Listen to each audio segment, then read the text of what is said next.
ओम श्री गणेशाय नमः। जय अहोई माता। माँ अहोई आप सभी भक्तजनों की संतानों को दीर्घ आयु बनाएं, उनको अच्छा स्वास्थ्य दे। श्रवण कीजिए अहोई आठे अष्टमी व्रत कथा का। प्राचीन काल में किसी नगर में एक साहूकार रहता था। उसके 7 लड़के थे। दीपावली से पहले साहूकार की स्त्री घर की लीपा पोती के लिए मिट्टी लेने को खदान में गई और खदान में कुदाल से जब मिट्टी खोदने लगी तो दैवयोग से उस ही जगह एक सेह की मान थी। सहसा उस स्त्री के हाथ से कुदाली सेह के बच्चे को लग गई, जिससे सेह का बच्चा उसी क्षण मर गया। यह हत्या हुई देखकर उस स्त्री को बहुत दुख हुआ, परंतु अब क्या हो सकता है। वह स्त्री पश्चाताप करती हुई अपने घर आ गई। कुछ दिन के बाद उस स्त्री का लड़का मर गया। फिर दूसरा और तीसरा अर्थात 1 वर्ष में उसके 7 लड़के मर गए। इस पर वह स्त्री रात दिन अत्यंत दुखित रहने लगी। एक दिन उसने अपने पड़ोस की स्त्रियों से रो रो कर कहा कि मैंने जानबूझकर कोई पाप नहीं किया। हाँ, एक बार मैं मिट्टी खोदने को खदान में गई थी, तब मिट्टी खोदने में सहसा मेरी कुदाली से एक सेह का बच्चा मर गया था। तभी से 1 वर्ष के भीतर 7 लड़के मर गए। यह सुनकर उन स्त्रियों ने धैर्य देते हुए कहा कि तुमने जो यह बात हम सबको सुनाकर पश्चाताप किया है, इससे तेरा आधा पाप तो नष्ट हो गया है। सो अब तुम उसी अष्टमी को भगवती की शरण लेकर सेह और सेह के बच्चों का चित्र बनाकर उनकी पूजा किया करो और क्षमा याचना करो। ईश्वर की कृपा से तुम्हारा समस्त पाप धुल जाएगा और तुम्हें पहले की तरह से ही पुत्रों की प्राप्ति हो जाएगी। उन सब की बात मानकर उस स्त्री ने कार्तिक मास की कृष्ण पक्ष की अष्टमी को व्रत किया तथा हर साल व्रत और पूजन करती रही। फिर उसे ईश्वर की कृपा से पुत्र प्राप्त हुए। तभी से इस व्रत की परंपरा चली आ रही है। अहोई आठी अष्टमी की दूसरी कथा। प्राचीन काल में झांसी के समीप दतिया नामक नगर में चंद्रभान नामक साहूकार रहता था। उसकी चंद्रिका बहुत सुंदर, सर्वगुण संपन्न, सती, साध्वी, शीलवंत, चरित्रवान, बुद्धिमान पत्नी थी। उसके कई पुत्र और पुत्रियां थी, परंतु वे सब बाल अवस्था में ही मृत्यु को प्राप्त हो गए। इस प्रकार संतान के मर जाने का उन्हें बहुत दुख था। वे पति व पत्नी नित्य प्रति मन ही मन में सोचा करते थे कि हमारे मर जाने के बाद इस अपार धन संपत्ति का अधिकारी कौन होगा। एक दिन उन दोनों ने निश्चय कर लिया कि समस्त धन संपत्ति को त्याग कर कहीं वन चलकर भजन करें। ऐसा विचार करके दोनों अपना सब घर द्वार ईश्वर भरोसे पर छोड़कर जंगल को चल दिए। जब चलते चलते थक जाते तो कुछ ठहर कर विश्राम करते और फिर चल पड़ते। इस प्रकार चलते चलते वे दोनों प्राणी बद्रिका आश्रम के समीप शीतल कुंड पर जा पहुंचे। वहां पहुंचकर उन दोनों ने खान पान आदि सब त्याग दिया और निराहार अपने प्राणों को त्याग देने का निश्चय कर लिया। इसी तरह बिना आहार और जलपान के जब 7 दिन व्यतीत कर दिए, तब 7वें दिन आकाशवाणी हुई कि तुम दोनों प्राणी अपने प्राण मत त्यागो। यह बस दुख तुम्हें तुम्हारे पूर्व पापों से भोगना पड़ा है। सो अब तुम अपनी स्त्री से अहोई आठे, जो कार्तिक मास के कृष्ण पक्ष में आती है, उसी आठे को अहोई माता का व्रत और पूजन कराओ। तब अहोई नामक देवी प्रसन्न होकर तुम्हें साक्षात दर्शन देंगी। तब तुम उससे अपने पुत्रों की दीर्घायु मांग लेना और व्रत के दिन तुम रात्रि को राधा कुंड में स्नान करना। तत्पश्चात इस आकाशवाणी के अनुसार चंद्रभान की स्त्री उस चंद्रिका ने बड़ी श्रद्धा और स्वच्छ भावना से विधि विधान से अहोई आठे का व्रत किया और स्त्री ने राधा कुंड में स्नान किया। जब वे दोनों स्नान करके वापस लौटे तो उन पर प्रसन्न होकर अहोई माता ने प्रत्यक्ष दर्शन देकर वर मांगने को कहा। तब उस साहूकार दंपति ने हाथ जोड़कर कहा कि हे माता, हमारे बच्चे कम आयु में ही मृत्यु को प्राप्त हो जाते हैं, सो आप बच्चों की दीर्घायु होने का वरदान देने की कृपा कीजिए। अहोई माता ने उन दोनों की मनोवृत्ति को जानकर उन्हें मुंह मांगा वरदान दे दिया।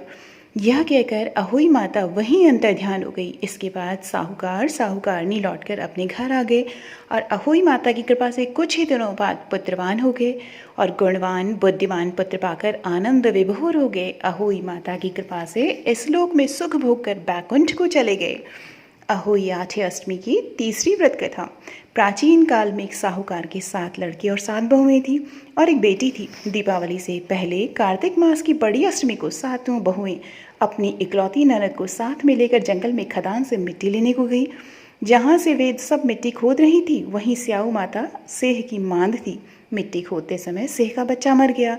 स्याहू माता ने कहा कि तूने मेरा बच्चा मारकर मुझे निपुत्री कर दिया, इसलिए मैं तेरी कोख बांधूंगी।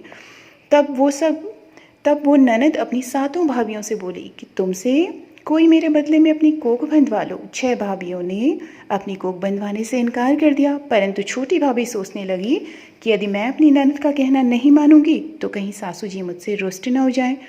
इस विचार से उसने अपनी ननद के बदले में अपनी कोख बंधवा ली। इससे जब उसके लड़का हुआ तो वह 7वें दिन मर गया। इसी प्रकार उसके 7 लड़के हुए और वे मर गए। तब एक दिन उसने ज्योतिषी को बुलवाकर पूछा कि महाराज ये क्या बात है, मेरी जो संतान होती है वो 7वें दिन मर जाती है, सो उसका क्या कारण है। तब पंडित जी बोले कि देवी तुम सुरही गाय की पूजा किया करो, क्योंकि सुरही गाय स्याऊ माता की भाईली है, वो तेरी कोख छोड़े तो तभी तुम्हारा बच्चा जी सकता है। इसके बाद से वो बहू नित्य प्रातः काल उठ करके चुपचाप सुरही गाय के नीचे सफाई करके अनेक प्रकार से सेवा खिदमत करती। गौ माता यह देखकर कि साहूकार के बेटे की बहू नित्य प्रति मेरी बहुत सेवा करती है, गौ माता उससे बोली कि तू मेरी बहुत सेवा करती है, इसलिए मेरी आत्मा तुमसे बहुत प्रसन्न है, इसलिए मांग, मुझसे क्या मांगती है। साहूकार के बेटे की बहू बोली कि स्याऊ माता तुम्हारी भाईली है और उन्होंने मेरी कोख बांध रखी है, सो आप कृपा करके अपनी भाईली से मेरी कोख खुलवा दो। उस दुखियारी की बातें सुनकर गौ माता बोली, अच्छा। एक दिन गौ माता उसे साथ ले 7 समुद्र पर अपनी भाईली के पास चल दी। मार्ग में धूप बहुत कड़ी पड़ रही थी, सो वे दोनों एक पेड़ के नीचे छाए में बैठ गई। थोड़ी देर में वहाँ एक सांप आया और उसी वृक्ष पर गरुड़ पंखनी ने बच्चे दे रखे थे। वो सर्प उन बच्चों को डसने लगा। तब साहूकार की बहू ने उस सर्प को मार करके ढाल के नीचे दबा दिया और उन बच्चों को बचा लिया। थोड़ी देर में गरुड़ पंखनी आई तो वहाँ खून पड़ा देखकर साहूकार की बहू के चोंचे मारने लगी। तब वह बहू बोली कि मैंने ही तो तेरे बच्चों की सर्प को मार करके रक्षा की है और तू मेरी ही दुश्मन हो गई। साहूकार की बहू की बात सुनकर गरुड़ प्रसन्न होकर बोली, तूने मेरे बच्चे बचाए हैं, इसीलिए मांग, क्या मांगती है। वह बोली कि हमें 7 समुद्र के पार स्याऊ माता के पास पहुंचा दो। तब गरुड़ पंखनी ने उन दोनों को अपनी पीठ पर बिठा करके लंबी उड़ान भरकर उन्हें 7 समुद्र पार स्याऊ माता के पास पहुंचा दिया। स्याऊ माता अपनी भाईली गौ माता को देख करके बहुत प्रसन्न हुई और बोली कि भाईली आज तो बहुत दिनों में मिली है। फिर बोली कि बहन मेरे सर में जुएं पड़ गई हैं। तब सुरई गौ बोली कि मेरे साथ मेरी भक्तिनी आई है, ये तेरी सब जुएं निकाल देगी। आज्ञा पाते ही साहूकारनी ने स्याऊ माता की चुन चुन करके सब जुएं निकाल दी। स्याऊ माता बोली कि तूने आज मुझे बहुत आराम दिया है, इसलिए मैं तुझसे बहुत प्रसन्न हूँ, सो आज जो चाहे सो मांग ले, मैं तुझे दूंगी। तब साहूकारनी बोली कि वचन दो तो मांगूं। स्याऊ माता बोली, अच्छा वचन दिया और कहा कि यदि मैं अपने वचन से फिरूंगी तो धोबी कुंड में कंकरी हो जाऊं। तब साहूकार की बहू बोली कि मेरी कोख तुम्हारे पास बंधी पड़ी है, सो कृपा करके खोल दो। उसकी आवाज़ सुनकर स्याऊ माता बोली कि तूने तो मुझे ठग लिया, मैं तेरी कोख कभी नहीं खोलती, परंतु अब तो खोलनी पड़ेगी। जा, तेरे घर तुझे 7 लड़के और उन 7 की 7 बहुएं मिल जाएंगी। तू घर जा कर के मेरे साथ उजमन करियो, 7 अहोई बनाकर 7 कढ़ाई कर कीजियो। यह सुन जब वह लौट करके घर पहुंची तो वहाँ 7 बेटे और 7 की 7 बहुएं घर बैठे मिले। यह देखकर वह बहुत खुश हुई। तभी उसने 7 अहोई बनाई, 7 उजमन किए और 7 ही कढ़ाई की। दिवाली के दिन उसकी जेठानियाँ कहने लगी कि जल्दी जल्दी अपनी चौका पूजा कर लो, अन्यथा छोटी बहू बच्चों की याद करके रोने धोने लगेगी। थोड़ी देर में उन्होंने अपने बच्चों से कहा कि चाची के घर जाकर के देख के आओ कि आज वो अभी तक क्यों नहीं रोई।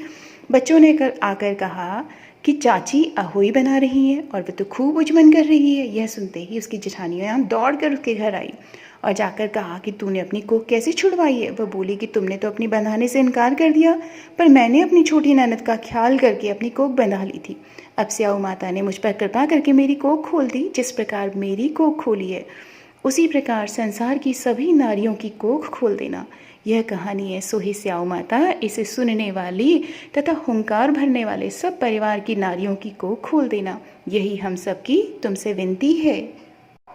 ओम जय अहोई माता, माता जय अहोई माता, तुमको निश दिन सेवत हर वैष्णव विधाता। ओम जय अहोई माता, ब्रह्माणी रुद्राणी कमला तू ही है जग माता, माता तू ही है जग माता। सूर्य चंद्रमा ध्यावत नारद ऋषि गाता। ओम जय अहोई माता, माता रूप निरंजना सुख संपत्ति दाता, माता सुख संपत्ति दाता। जो कोई तुमको ध्यावत नित मंगल आता। ओम जय अहोई माता, तू ही है पाताल बसंती, तू ही है शुभदाता, माता तू ही है शुभदाता। कर्म प्रभाव प्रकाशक जगनिधि से त्राता। ओम जय अहोई माता। जिस घर थारो वासा वाही में गुण आता। माता वाही में गुण आता। कर न सके सोई कर ले मन नहीं धड़काता। ओम जय अहोई माता। तुम बिन सुख न होवे पुत्र न कोई पाता। माता पुत्र न कोई पाता। खान पान का वैभव तुम बिन नहीं जाता। ओम जय अहोई माता। शुभ गुण सुंदर युक्ता शीर निधि जाता। माता युक्ता शीर निधि जाता। रत्न चतुर्दशता को कोई नहीं पाता। ओम जय अहोई माता। श्री अहोई माँ की आरती जो कोई गाता।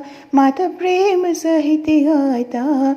और उमंग अति उपज पाप उतर जाता। ओम जय अहोई माता। माता जय अहोई माता। तुमको न शदन सेवत हर विष्णु विधाता। ओम जय अहोई माता। तो सभी भक्तजन प्रेम से बोलिए जय माँ अहोई।